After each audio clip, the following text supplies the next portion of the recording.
everyone. We're going to focus on how to create a welcoming learning environment for students. So this is the beginning of the semester type focus. So I want you to first think, I'm just going to ask you to engage in this activity. Pretend you're a student who's walking out of your first day of class. So it's your class, but pretend you're a student in your class. What would you, as the student, tell your friend about your experience in your class? What do you want them to be able to say? So I'm going to give you a moment to think about that and pause and consider what students may be saying now and what you might want them to say.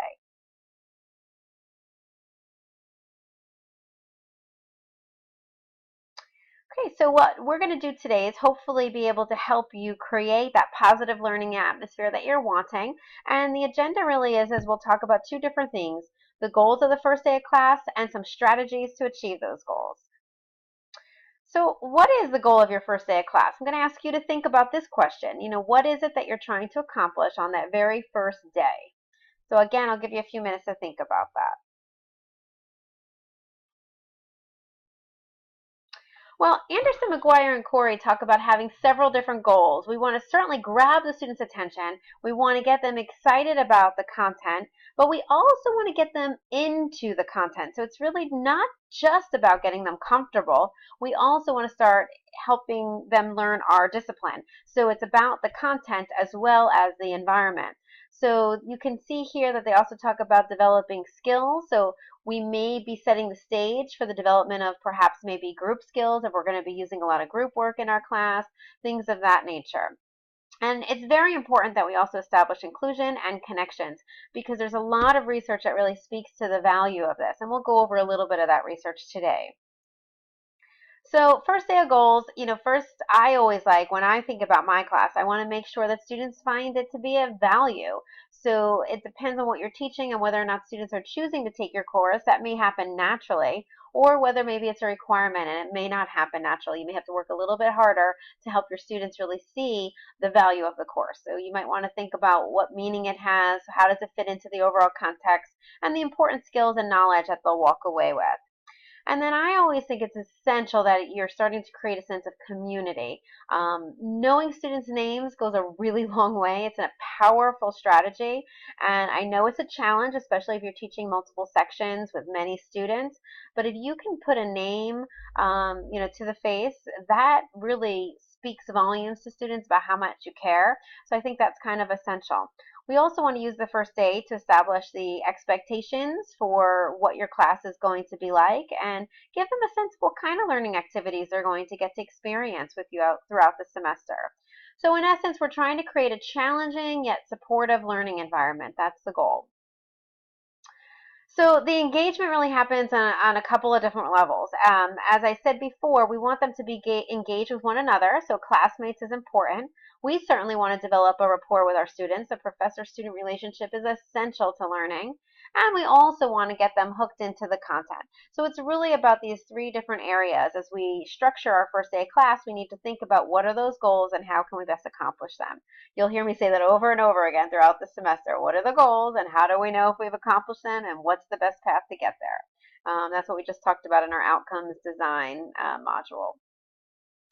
So I think it's important to think about some diversity issues as well. And Lodkowski and Ginsberg has this really great framework of how to motivate students in an inclusive way. So it's kind of a culturally responsive approach to making sure students feel included and a part of your class.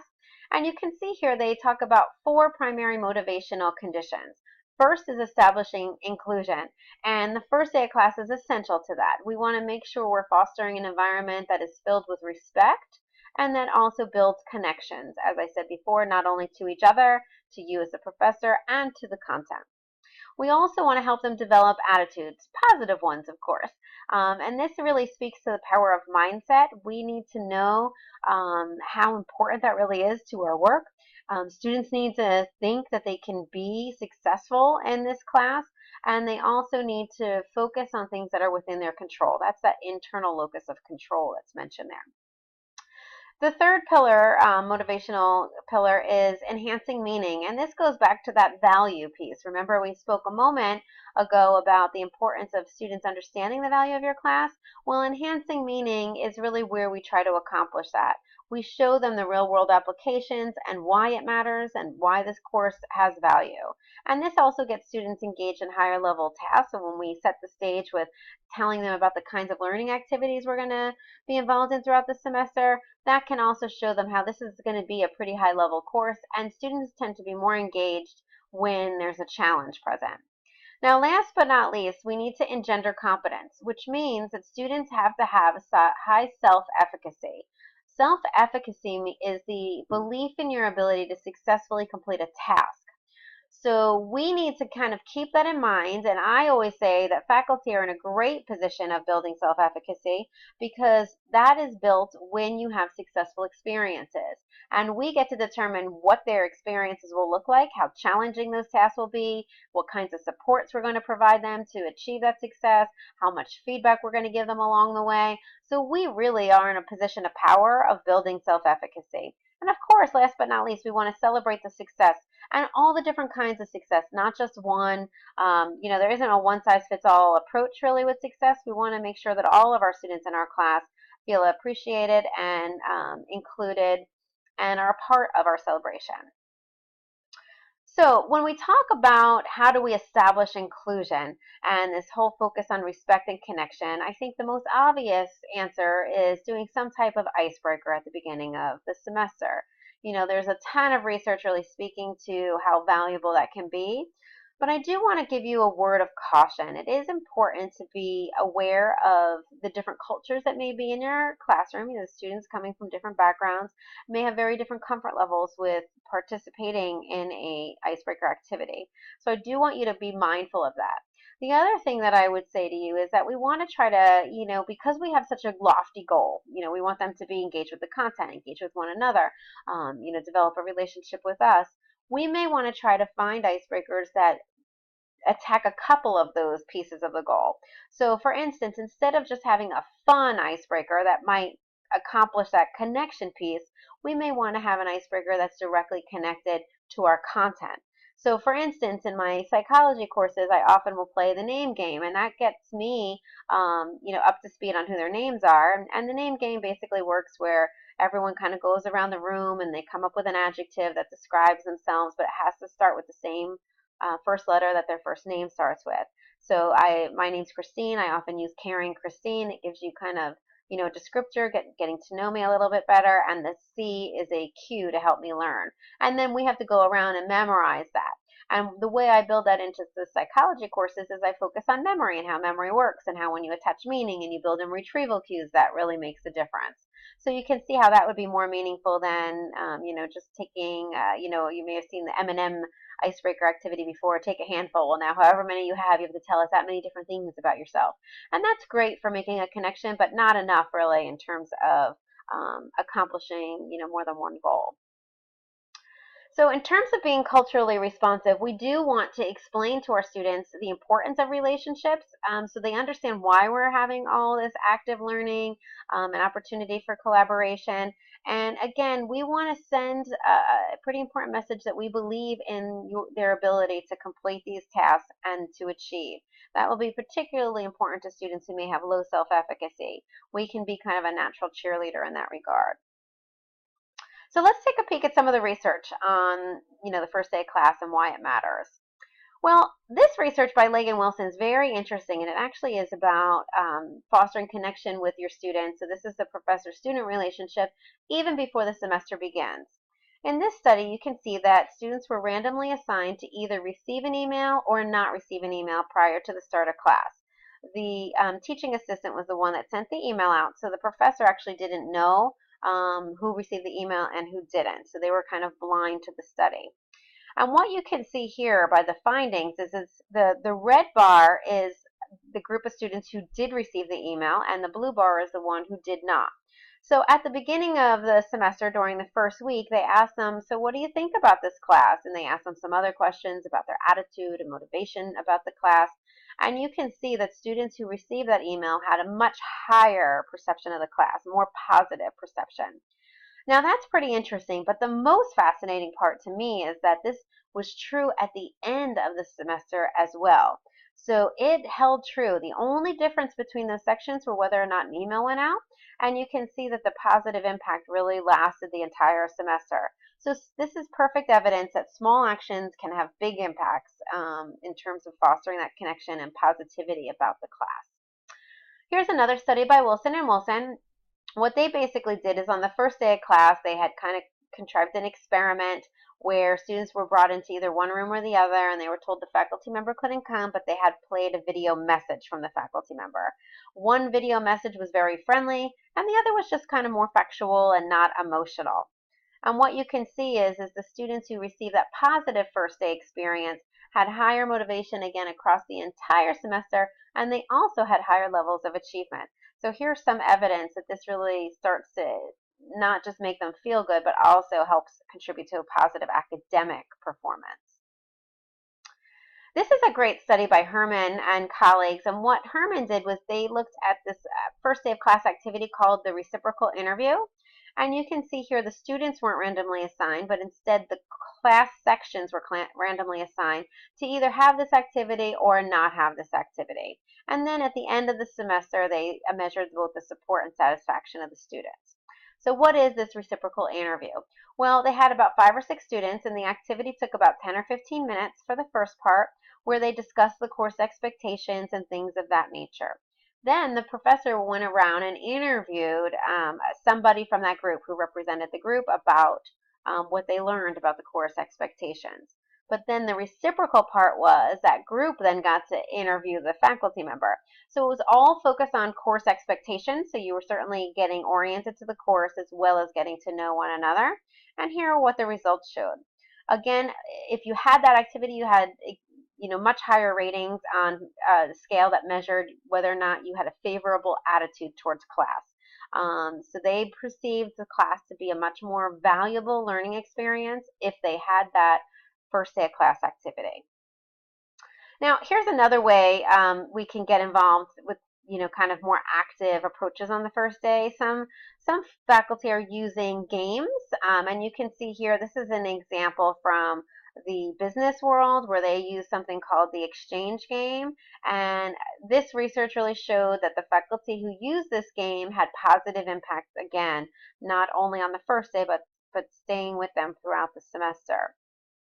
So here's how the study was set up. They had a control group and an experimental group. So obviously the experimental group was the one who got to play the game. Control group did not. And not surprisingly, the game group was more satisfied with the course. But here's the surprising kind of finding here, that the game, the students who got to participate in the game also believed that the course requirements were better explained, even though that was not different. They had measures to make sure that those were consistent. So in psychology, we call that the halo effect. When you think one good thing, you start to think other positive things about that class. So they just kind of made that transfer into some other areas that weren't even actually true, but that positive impact just kind of trickles into other areas as well. Now, this may not be your style to do karaoke, but Baker talked about how this was a great strategy that they found to use in their sociology class, especially when it was a large lecture class. And you can see they had karaoke related to the content. And, they talked about how this was really perceived as being a fun, non-threatening kind of environment, and got students really engaged in the course from the start. So I'm certainly not talented at karaoke. I'm not sure I'll pull that one off, but I just want to share with you a variety of approaches. Many folks have looked at music and how that really reduces stress, and you can see that when music is played, even at the beginning of class, that can set a very different tone for what that experience is going to be like. So there's just another idea about how you can start to create a welcoming environment. There's that name game I explained to you before. That's the one I spoke to you about. I'll share another example with you as well. So on the first day of class, in upper level psychology classes, I use this activity that I have called dusting off the cobwebs. And I'll have students stand up, and they'll stand in rows, and they'll be facing one another. So they're kind of like in one big long row, and if it's a larger class, there might be 2 or 3 rows. But there's 2 people standing face to face, kind of in this row kind of format. And what I'll do is I'll throw out theories and concepts from our Intro to Psych course and see what they can remember. So you're dusting off the cobwebs, so to speak. They're supposed to talk to the partner across from them. about what do you recall. And then for the next one, I have them rotate. So one of the rows moves, the other one stays where they are, so that they end up having a new partner, new concept or theory. And again, they're spending about 30 seconds or a minute in each spot, and we probably do maybe, 10 or so different concepts that we're talking about. Now, one great way to use the syllabus, a lot of folks go over the syllabus. That really can make for a very dry, boring beginning start of the semester. Usually it's information overload. Students can't take it all in anyway. So I have in recent years started using the jigsaw classroom approach. And basically, what that means is you start in one group and you might have a group of, let's say, 4 students. Then each of those students are going to be assigned a different area of the syllabus to become an expert on. And by the way, we're going to talk in a lot more depth about Jigsaw Classroom. So if you're not following, don't panic. You're going to get it as we move throughout the semester. But anyway, we'll go back to this situation. So you have 4, and each person then becomes an expert on a different part. So maybe the first person is going to become an expert on what the learning outcomes are. Maybe the next person is going to be an expert on the policies, maybe somebody else on the grading scheme, maybe somebody else on the course outline, maybe, assignments, whatever, however you want to break up the syllabus. Then what happens is they all separate and all of the expert groups get together. So all of the policy folks over here, all the assignment folks over here, all the learning outcome folks over there. And their job is to really master that part of the syllabus so that they can teach their classmates or those home group members about it. So they get about 10 minutes, 15 minutes in the breakout groups. They go back to that original group of 4. And in this group, each person gets a turn to talk about the syllabus. So I find that's a great way for them to get to know students in the class and to become familiar with the expectations. So you are going to have to think about what your plan is. It will vary a little bit based on what your discipline is. There may be some disciplines that you're like, yes, this is going to work perfectly, and others where you may have to think about it a little bit more. But determining how you can set the stage for this is a really powerful way to begin. Whenever you're working on any lesson, including a lesson that's focused on establishing inclusion, again, you always keep that goal in mind. So that's what you always start with.